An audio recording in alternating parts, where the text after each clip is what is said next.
Hello everyone, my name is Valerie and today I'm going to show you how to paint a watercolor landscape at home. Like most of you, I'm stuck at home and the thing I miss the most is being able to go out there in the world and enjoy those beautiful views. So landscape painting is something I really enjoy because it not only gives me a chance to create, but it also gives me a chance to kind of transport myself into a scene for half an hour to an hour or so. So during our time together, I'm going to walk you through the process of me choosing a reference photo, how I figure out composition and balance within my painting, and how I actually paint the watercolor landscape from beginning to end. Now remember, anyone, no matter what artistic level, can create. For me personally, it's about the process and the experience of creating than the actual end product. So don't be afraid to make mistakes and remember to have fun. Okay, let's go. So this is the photograph that I've chosen. While it's a beautiful picture and a beautiful scene, the composition is visually weak. So the horizon line is in the center of the frame and it's visually cutting the image in half. It's more visually appealing if you set your horizon on the top or the bottom third of your page. Now also looking at this piece, there's some things that are really unnecessary and I don't want to include in my painting. These rocks and the buoys, I don't really need to add them, and I also don't really want to add this rock on the bottom. So as an artist, you have the ability to remove these things from your image. Now the ship at the top, I want that to be my focal point. That is going to be the star of my painting. So ideally, you want your point of interest to be on the eye of your piece. So I'm going to go ahead and crop the image now, and I'm going to show you the rule of thirds. So ideally you want your point of interest, which in this case is going to be the ship, to be on or around one of the points where the vertical lines crosses a horizontal line. This is going to be your eye. This is going to draw the viewer in to your focal point. Alright, so let's go ahead and get started. The materials I'm going to be using for today's painting are just a simple watercolor set, a paintbrush, a pencil, some watercolor paper, and a cup of water.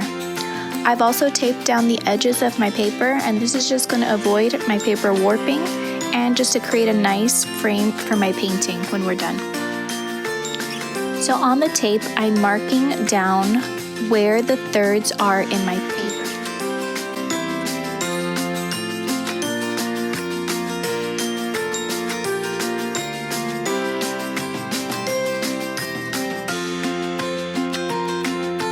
I'm going to begin sketching out my landscape.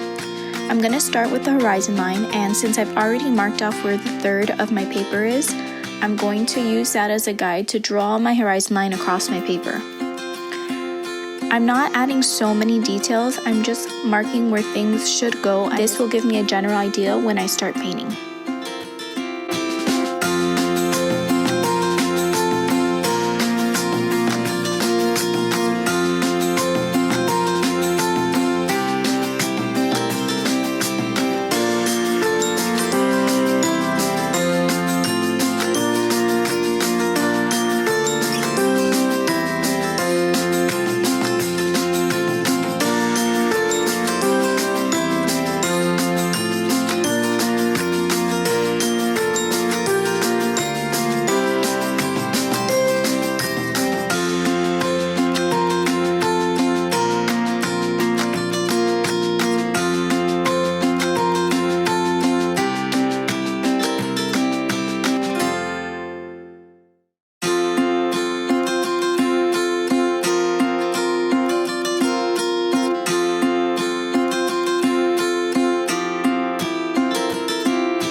So when you start painting, I'm going to start with this sky.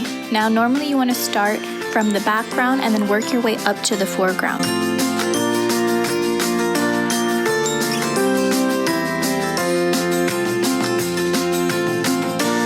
So I'm going to wet just the sky part, and this is going to help me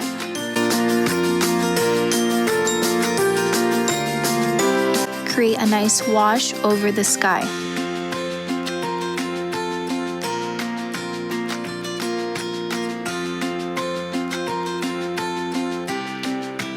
So I'm going to mix some blues together until I get the color that I want for the sky.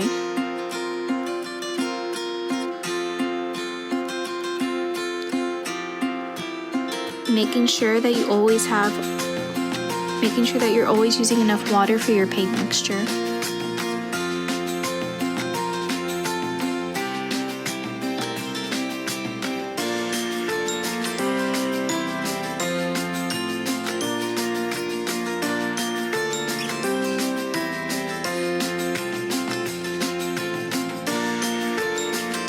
I'm covering the entire sky portion of my painting, and I'm even going over the mountains and over the boat as well.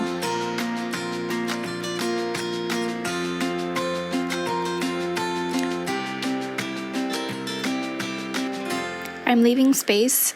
I'm leaving some pieces blank for the clouds. But since the clouds aren't really my main focus of the painting, I'm not gonna worry about them too much.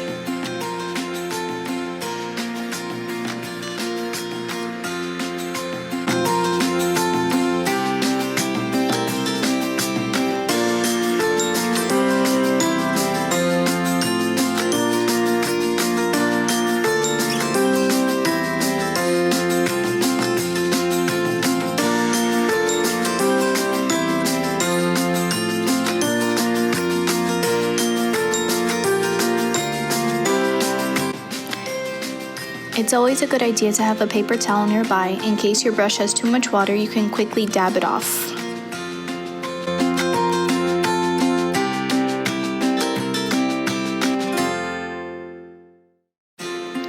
I'm gonna begin painting my horizon line.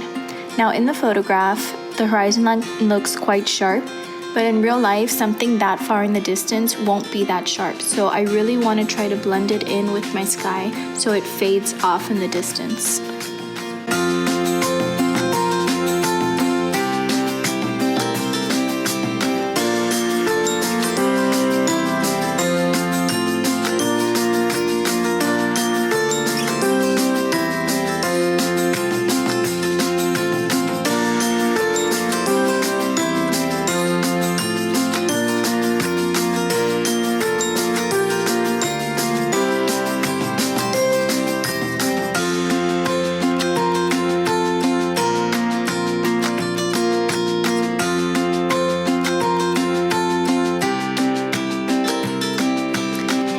Now if you notice that your paint starts to bleed or get muddy, and I'll show you right here in a minute what I'm talking about. See how these two pieces are starting to bleed together? That's okay, and it's an easy fix. All you have to do is just grab a paper towel and quickly dab it or wipe it off completely. And then you're gonna wait for that piece to completely dry before you go ahead and paint right over it again.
Now as I start painting the background water, I'm going to take it nice and slow Watercolor is all about layers on top of each other. I'm not going to put in the boat right away. Since the boat is my focal point, I'm going to do that last at the end.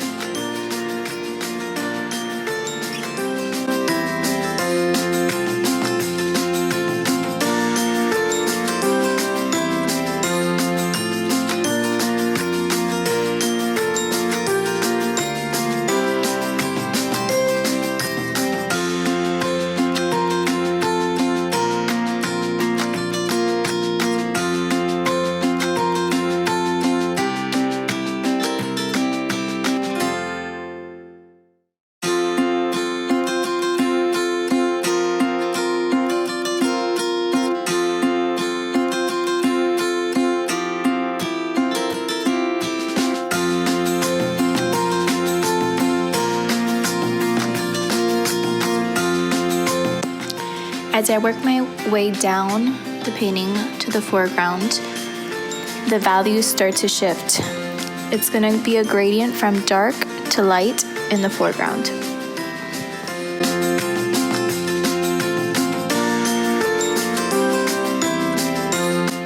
I'm keeping my strokes horizontal as I move down, so it matches the direction that the water is going.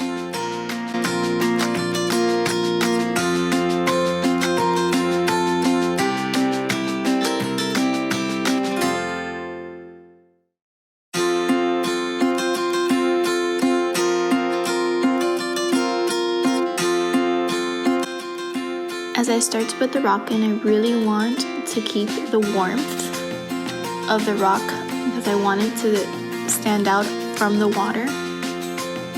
So I want to make sure to bring that forward, but still trying to keep it subtle and toned down because I don't want it to overpower the entire composition.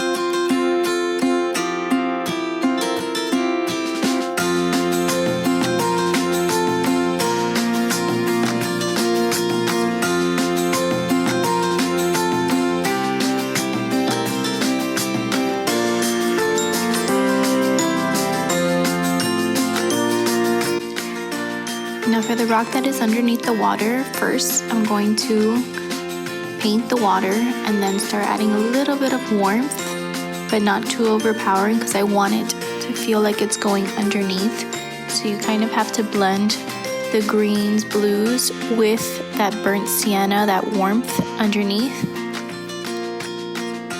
So I'm just working it really slowly. I'd rather go light on the layers, and then if it needs to go darker, add more on top as you need, and just build it up. And it's important to let your layers dry before you go and rework them, because if your paper and paint is too wet, the colors can get muddy really quick.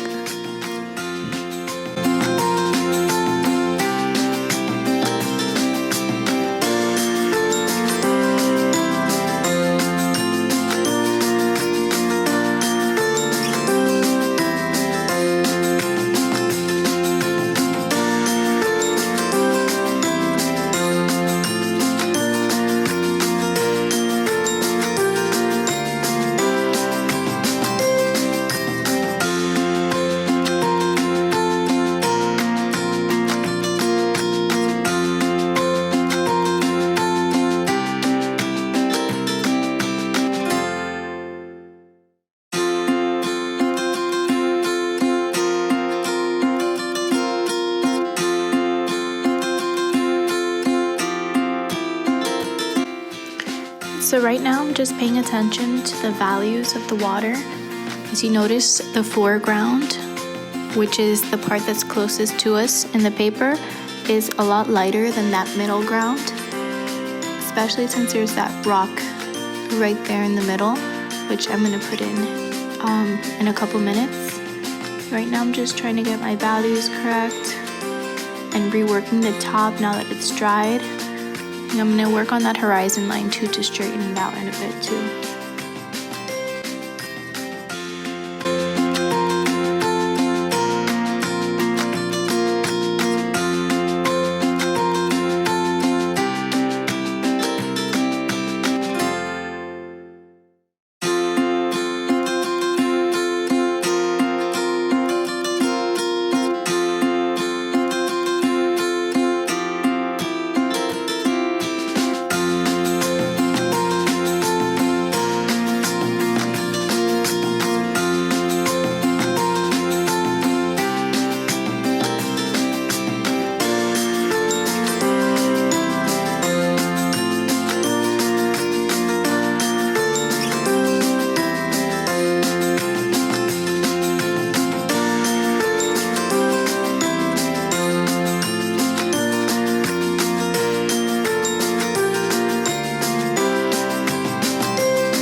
gonna begin to darken my sky a little bit, just so it matches the horizon line a little bit more. I don't want them to be too different in value, because like I said in the beginning, I want my horizon line to really kind of blend into the sky so it looks like it's fading in the distance. I don't want such a sharp line, especially in the background. So I'm just kind of working out and kind of paying attention to the values of the clouds.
Alright, now I'm just going on the top now that my water has dried, and just going in with a couple darker strokes to show the movement in the water. And I'm just very subtly putting those in where I think I need them. I don't want to overdo it.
As I said in the beginning, I want the boat to be the focal point of my painting.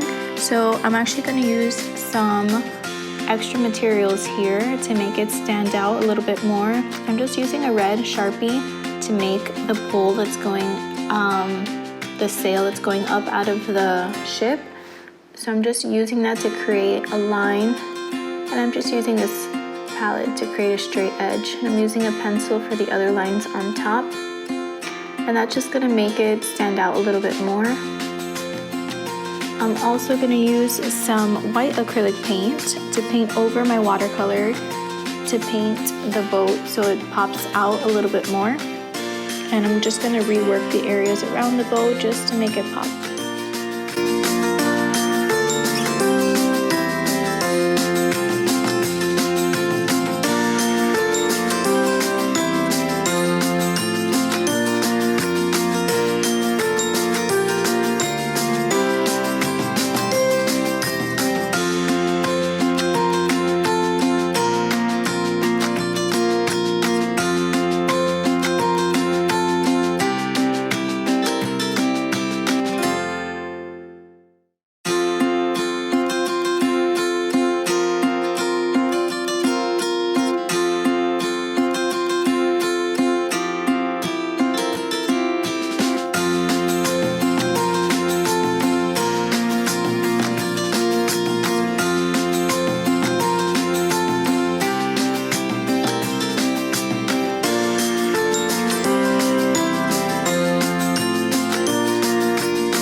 Alright, now I'm just cleaning up my horizon line and just adding a few finishing details. And from here on out, I'm just kind of reworking areas that I think need to be strengthened. And I'll just keep doing this until I feel that my painting is complete.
Alright, all done. Here's my finished painting.